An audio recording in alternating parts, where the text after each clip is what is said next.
saasuu gacanta warfinay kelmadda aan weydiinayo in dadka ogeysiinayo wax weey wuxuu yiri iska tag annaga shaar kullee ku gelin doonee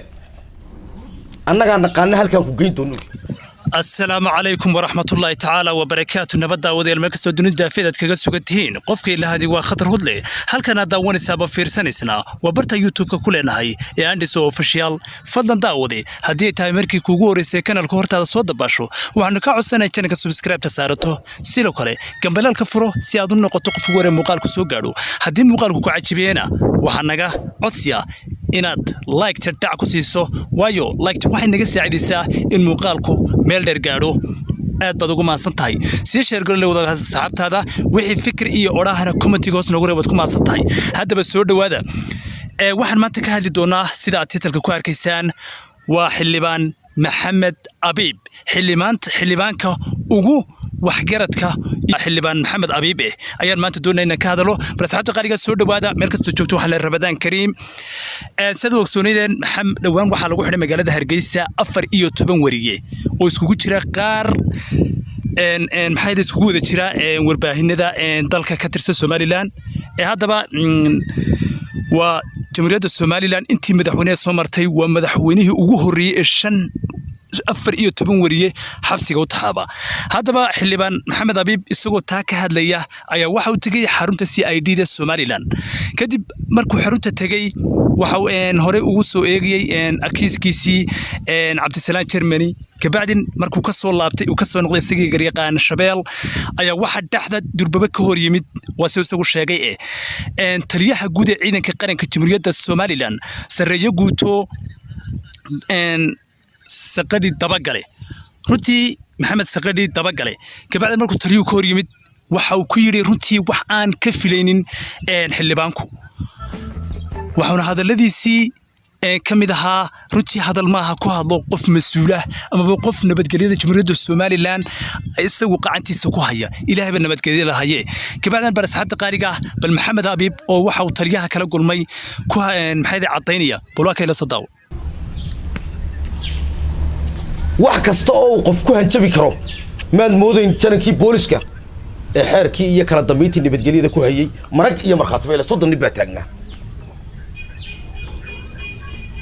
saasuu gacanta warfinay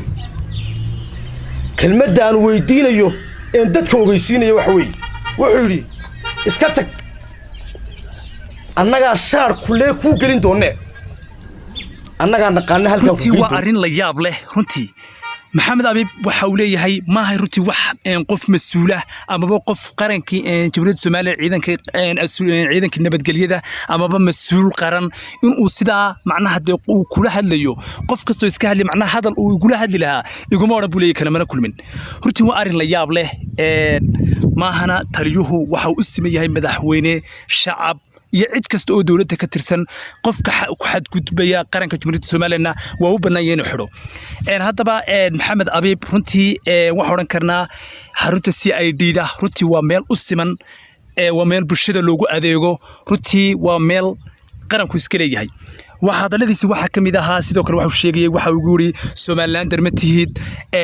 Somaliland waxa tay cadowga Somaliland runtii bulshadan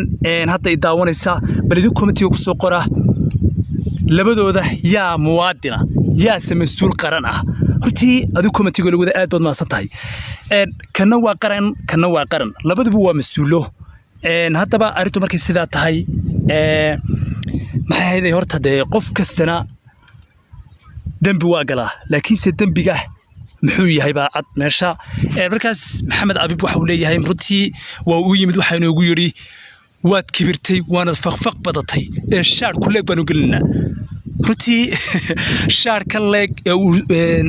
taliyaha ciidanka Soomaaliland sheegayo runtii bal idinku comment ku soo qoro shaar ku talow ma shaarkii caadiga loo xiranayay oo maxamed abiib waxa ka arkay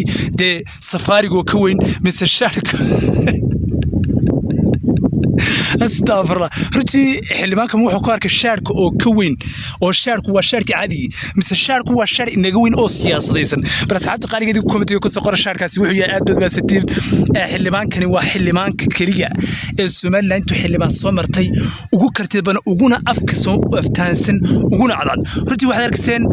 bandiirada maxay xildhibaanadu ay ka hadleen golaha wakiiladu ay ka hadlayeen inuu yahay xildhibaanka kaliya ee u doodayay ciidanka qaranka Jamhuuriyadda Soomaaliland maanta miyay tahay in uu taliyuhu ku yiraahdo xarunta CID ma soo gali kartid shaarka weyn bad xarunta shaarku leeg oo jagkuga ayaanu ku xidhnaa runtii waa arin aad iyo aad looga murugoodo aad iyo aad looga sidoo kale waxa uu sheegayaa in uu hadaba uu yiri maxay hayday maxamed abuu sheegayo hadii macnaha aniga ay dhibaato soo gaadho amaba aad weydaan macnaha uu raaca taliyaha guud ee ciidanka Jamhuuriyadda Soomaaliland waa sareeyo guuto daba gale bas hadda qariga hadaba marxaati waxa marxaatigu beenaliisu fogeeyay bal maxamed abuu marxaatigiisa waa kan ilastaawad xarunta CID-da waan booqanay markii aanu hawsheedii soo dhamaysanay ayaa waxa naga hor yimi taliyaha bilayska daba gale iyo askar la socota dabeeto si haleela uu markiiba maxamed Xabiib daf u yiri wad soo wada daawateen garyaqaan Shabeel oo garyaqaanka ah markaas u dhawaa cidna uga dhawin isagii Ilaahay markaas garyaqaanka u dhawaaway garyaqaanku waxa uu sheegay sida in muuqata in macnaha uu taliyuhu ka daba yimid oo hadaladan guhaada iyo hanjabaad leh oo maxamed xildhibaan maxamed Abeeb ugu hanjabay runtii waxa uu karnaa hadaba maxayday taliyaha qaranku runtii ma mudna in uu xildhibaan qaran macnaha sidan ugu hanjabo uguna guuto wasifa sharciga waafaqsan inuu soo taagarayo misana hadii uu qaldan yahay u xidho way banaan tahay laakiin se dadka miyaa la farxinayaa ma dadku ma waxa weeye shimbirlaayihii shimbiraha ku soo dhaxdhacay ee qof shacab iyo cid kasta hadii dadkii xildhibaanada loo galiyo dadka dan yartina runtii waa allow sahal aad baad ma